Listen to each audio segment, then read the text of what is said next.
ಮಾಡ್ಕೊತಾನೆ. ಇವಾಗ ನಾವು ಎಷ್ಟೇ ಸರಿ ಹೂ ಕಟ್ ಮಾಡಪ್ಪ ಅಂತಂದ್ರು ಯಾಕೆ ನನಗೆ ಹೇಳ್ತೀಯ, ಸ್ನಾನ ಮಾಡಿದ್ರೆ ಅದಕ್ಕೆ ನನಗೆ ಹೇಳ್ತೀಯ ಅಂತ ಹೇಳ್ತಿದ್ದೆ ಫಸ್ಟು.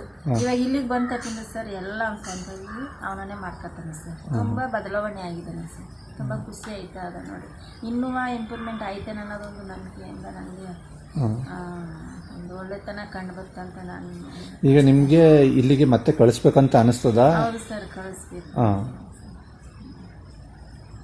ಇನ್ನೂ ಸ್ವಲ್ಪ ಇನ್ನೂ ತೀವ್ರ ಆಗಲಿ, ಇನ್ನೂ ಸ್ವಲ್ಪ ಚೆನ್ನಾಗಿ ಅವನು ಒಂದು ಉದ್ಯೋಗಕ್ಕೆ ಹೋಗೋಗಂಟ ಇನ್ನೂ ಸ್ವಲ್ಪ ಚೆನ್ನಾಗಿ ಆಗಲಿ ಅನ್ನೋದೊಂದು ಆಸೆಯಿಂದ ಕಳಿಸ್ಬೇಕು ಸರ್. ಕಳಿಸ್ಬೇಕು. ನಿಮಗೆ ಏನು ಅನಿಸ್ತದೆ? ಭರವಸೆ ಇದೆಯಾ ಅವನು ಸ್ವಲ್ಪ ಸರಿ ಆಗ್ಬೋದು? ಸರಿ ಆಗ್ತೇನೆ ಅಂತ ಭರವಸೆ ಇದೆ ಸರ್. ಈಗ ಆಲ್ರೆಡಿ ಒಂದು ಕಾಲ್ ಭಾಗ ನಮಗೆ ಕಂಡು ಬರ್ತಾ ಇದೆ ಸರ್. ಈಗ ಅವ್ನ ಸ್ವಂತಕ್ಕೆ ನಾವು ಹೇಳ್ದರು ಕೇಳಿದ್ರು ಅವನೇ ಒಂದು ಕಟ್ನಿಟ್ಟಲ್ಲಿರೋದು, ಒಂದು ಅವನ ಸ್ವಂತಕ್ಕೆ ಒಂದು ಕೆಲಸಗಳು ಮಾಡ್ಕೊಳ್ಳೋದು, ಈ ರೀತಿಯಲ್ಲಿ ಈಗ ನಮ್ಮಲ್ಲಿ ಕಂಡು ಬರ್ತಾ ಇದ್ರು ಸರ್. ಪರವಾಗಿಲ್ಲ ಚೆನ್ನಾಗಿ ಆಯ್ತಾನ ಅನ್ನೋದೊಂದು ನಂಬಿಕೆ ಬಂದಿದೆ ಸರ್ ನಮಗೆ. ಇನ್ನೂ ಸ್ವಲ್ಪ ದಿನ ಇಲ್ಲೇ ಇದ್ರೂ ಕೂಡ ಕಂಟಿನ್ಯೂ ಕ್ಲಿಯರ್ ಆಯ್ತಾನೆ ಅನ್ನೋದು ಸ್ವಲ್ಪ ನಮ್ಗೆ.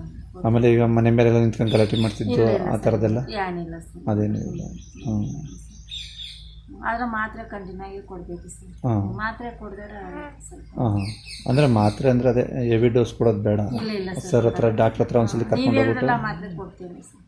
ಡಾಕ್ಟ್ರ್ ಹತ್ರ ಕರ್ಕೊಂಡು ಹೋಗ್ಬಿಟ್ಟು ಒಂದ್ಸಲಿ ಇಲ್ಲ ಪರವಾಗಿಲ್ಲ ಸರ್. ಇವಾಗ ಸ್ನಾನ ಮಾಡ್ಕೊಂಡು ಇಲ್ಲಿ ಇದ್ರ ಬಗ್ಗೆ ಏನು ಹೇಳ್ತಾರೆ? ಮನೆಗೆ ಬಂದಾಗ ಇಲ್ಲಿ ಯಾವ ಥರ ನೋಡ್ಕೋತಾರೆ ಏನಂತ ಹೇಳ್ತಾ ಇದ್ರಂತ. ತುಂಬ ಚೆನ್ನಾಗಿ ನೋಡ್ಕೋತಾರೆ.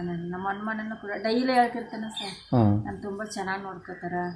ನನಗೆ ಗೊತ್ತ ತುಂಬ ಊಟ ಎಲ್ಲ ನೋಡ್ತಾರೆ. ಅಮ್ಮ ಊಟ ಕಾಸಾರು ಇವರು ರಾಜೇಶ್ವರಿ ಅಕ್ಕ ನನ್ನ ಅಷ್ಟೊಂದು ಚೆನ್ನಾಗಿ ನೋಡ್ಕೋತಾರೆ. ನಾನು ಇರೋದೇ ಎಲ್ಲ ಊರಲ್ಲಿ ನಮ್ಮ ಮನೇಲಿರೋ ನಾನು ಅಲ್ಲಿಗೆ ಹೋಗ್ತೀನಿ ಅಂತ ಹೇಳ್ತಿರ್ತಾನೆ.